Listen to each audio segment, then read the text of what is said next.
Welcome back to my film and TV channel. We're all staying safe and well. Yes, we've got a British period action drama. Yes, and I was a bit tentative going into this because getting a little bit of a mixed response, and having watched it, I can probably understand why. But watch the trailer, guys. The trailer is quite impressive, and sadly, it doesn't quite live up to it, but it gets close. It gets close. We're going to talk about something called Tornado that's released in the UK on the 13th of June 2025. So check your streaming sites, whatever, for this. I don't think there'll be a theatrical release as such.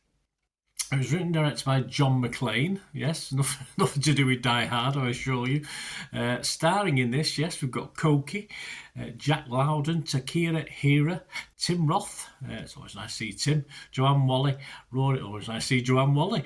Rory McCann, Alex McQueen, Ian Hanmore, and a few little add-ons to that as well. But they're the main characters, and it's set in the rugged landscape of 1790s Britain. It's not a big budget one, this guy, so you do get that sort of feel from the trailer as well. So that sort of it doesn't give you illusions of grandeur, that's for sure.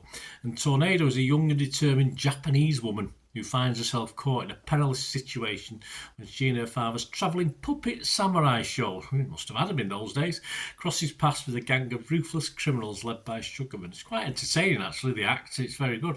And his ambitious son, Little Sugar. There you go, that's clever, isn't it? In an attempt to create a new life for herself, Tornado seizes the opportunity, silly girl, to take matters into her own hands and steal the gold from their most recent heist. With her father murdered by the gang and her life in grave danger, Tornado races against time to escape a violent demise and avenge her father's death. And of course, that's where it all starts, because it's a big chunk of a flashback in this one as well. So that's where all the excitement starts, where she's on the run in this one. Tim Roth, yes. Always good, isn't it? Always a plus point when you see Tim Roth as a baddie, and he plays a good baddie, doesn't he? And of course, samurai in the UK in the sort of 1700s, late 18th century is fine by me. That's an interesting option, very likeable.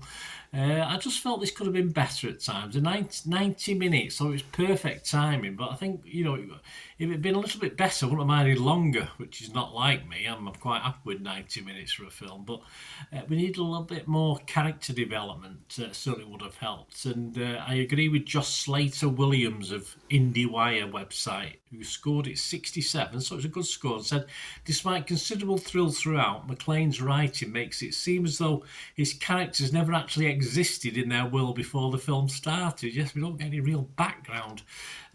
Koki as Tornado, I think, is a character you can invest in. This is me now. And as stated, Roth is the baddie for all ages, I suppose. He's the guy we want as the baddie. But apart from these two, I didn't sort of care or feel that interested in the rest, because I didn't really get to know that much about the rest of them. We needed a bit more meat on the bones. And especially the battle between Sugarman and Little Sugar. We can see the battle for power there, of course we can, but a little bit more build up to that.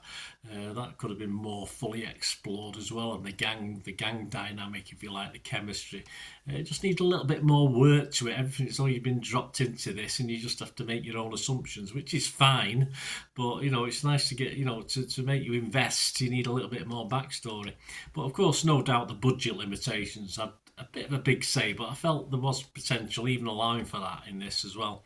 Simon Abrams from RogerEbbett.com, he scored it 63. He said, your enjoyment of Tornado depends on how much you want to root for thinly drawn characters who don't look strong enough to carry an entire movie. They can and they can't, depending on how patient you're feeling. Yes, how better with a better script perhaps as well.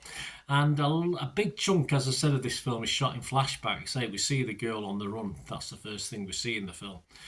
Personally, I preferred the story. I think it would have been better told from, chronologically from the start to the finish. I don't think we needed that flashback to go back in time as well. I think it would have helped a little bit with character development. We still would have been big, massive gaps, but it would have given us a little bit more knowledge and wouldn't have left as many holes as they. We still would have had plenty of gaps, but it would have at least filled some of them in, a bit like our roadworks in the UK. But I think it might have meant perhaps a more entertaining film, and as I say, a little bit longer. I wouldn't have minded an hour and 45, as long as it was put together a little bit more efficiently. I like a good revenge killing movie, and this for me got to that bit sort of late in the day and just sort of didn't go hard enough for me. I wanted the kills to be harder than they actually were. But again, budget limitations, I suppose.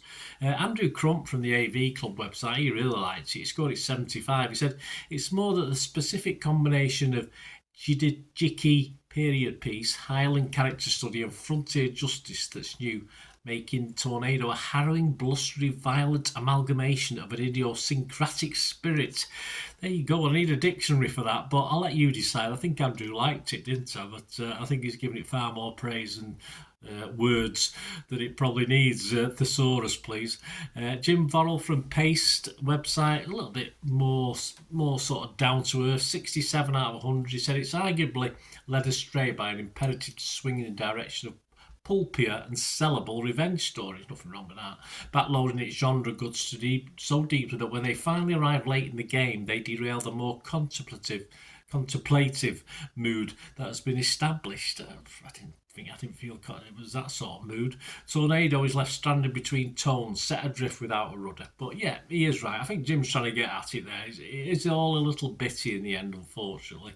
There's so much to it. It could have been better done. Simple as that. There's just so much in it. You just feel as though it could have been put together a lot better than it was. Yeah, I'll leave the final word to Tim Roby from the Telegraph. He only scored it 40. He said if production problems didn't thwart McLean and crew from making a proper fist of all this, the editing took its eye off the ball. Yeah, I mean, I have to agree with Tim. I mean, but there are negatives, but there is positives as well. I mean, Tim's last critique there, this was an okay watch. I just thought it could have been so much better, and I think Tim's sort of saying the same thing.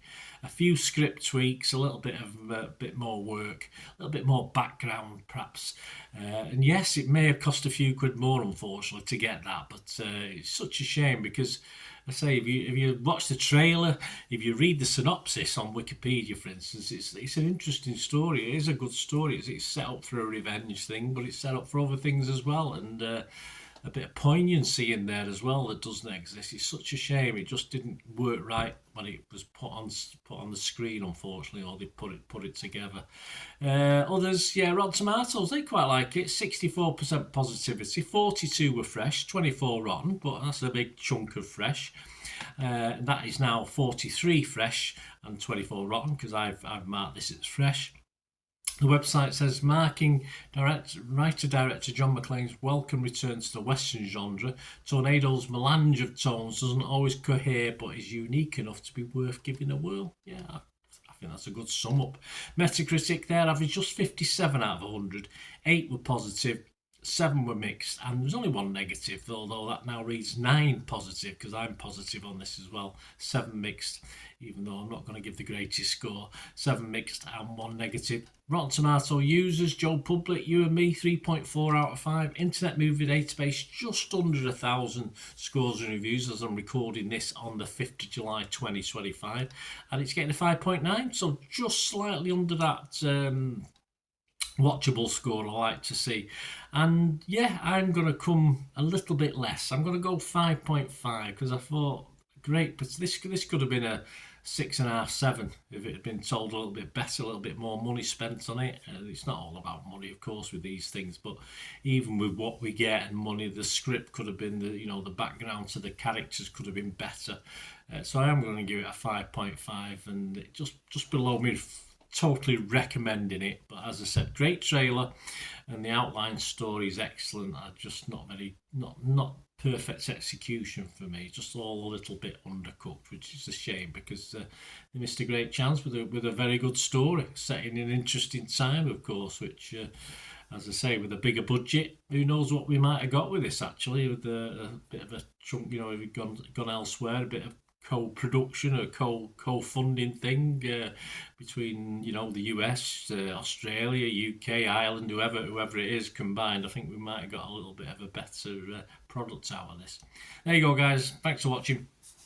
Let us know your thoughts if you do watch it. So I certainly won't put you off watching it. As I said, I've just ended up a little bit disappointed. It could have been better, but it was certainly okay. So it's not a waste of your time. Let us know your thoughts, guys. Push those buttons, and if you do like what I try and do on the channel, it's always appreciated. Any support you can give me, and to find out how you can do that, just keep watching, and listening. Please to help me out, guys. If you watch the ads, if the ads on this YouTube ads, that helps in a very little way, but it all helps. It all, watch the pennies, the pounds look after themselves, they say, don't they? Or the pennies or the 10p's look after themselves. But if you watch the ads or follow the links on the ads as well, that's always a nice way to support the channel. If you sort of hang on for it. I've done that. I watched other people's and followed the ads, just something I fancied, which does happen from time to time.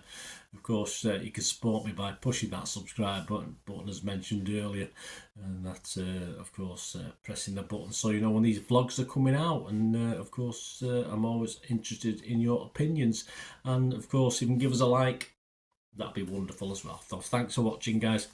Hopefully I'll join you very, very soon with something else. Until we meet again, I'll never ask one thing, don't I? Please stay safe, everyone. Bye for now.